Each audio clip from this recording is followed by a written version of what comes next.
Hi guys, അസ്സലാമു അലൈക്കും. ഇന്നൊരു വെട്ട് കേക്കാണ് ഉണ്ടാക്കാൻ പോകുന്നത്. ആദ്യം തന്നെ ഒരു പ്ലേറ്റ് വെച്ചിട്ട് അതിലോട്ട് നമ്മൾ 1 കപ്പ് മൈദ, 1 കപ്പ് പൊടിച്ച ഷുഗർ, 1 കപ്പ് മൈദക്ക് 2 കപ്പ് റവ, 2 മുട്ട എടുത്തുകൊണ്ട് 1 സ്പൂൺ ബട്ടർ കൂടി ചേർക്കാം. ആവശ്യത്തിന് കുറച്ച് ഉപ്പിട്ട് കൊടുക്കുക. ഇതെല്ലാം കൂടി നമുക്കൊന്ന് മിക്സ് ചെയ്തെടുക്കണം.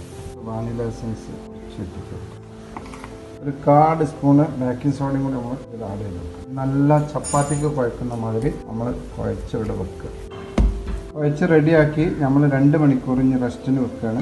അപ്പോൾ 2 മണിക്കൂർ നമ്മൾ മാവ് റെഡിയാക്കി വെച്ച് അതിനുശേഷം നമ്മൾ റോളാക്കി എടുത്ത് ഒന്ന് പരത്തിയെടുക്കുക. അധികം പരത്തണ്ട, അതുകൊണ്ട് ഇതിങ്ങനെ കട്ട് ചെയ്തെടുക്കുക. നമ്മൾ ഒരു ഷേപ്പിൽ ഈ കട്ട് ചെയ്ത പീസ് എടുത്തുകൊണ്ട് അതിൻ്റെ നടുക്ക് നോക്കി ഒരു ചെറിയൊരു കട്ടിട്ട് കൊടുക്കുക. അതേപോലെ ചൂടായ എണ്ണയിലോട്ട് ഓരോ കഷ്ണങ്ങളായിട്ട് ഇങ്ങനെ ഇട്ട് കൊടുക്കുക. നമ്മളെ വെട്ട് കേക്ക് റെഡി ആക്കണേ. വെട്ട് കേക്ക് നല്ല ഉഷാറായി വന്നിട്ടുണ്ട്. ഒന്നെടുത്ത് കട്ട് ചെയ്ത്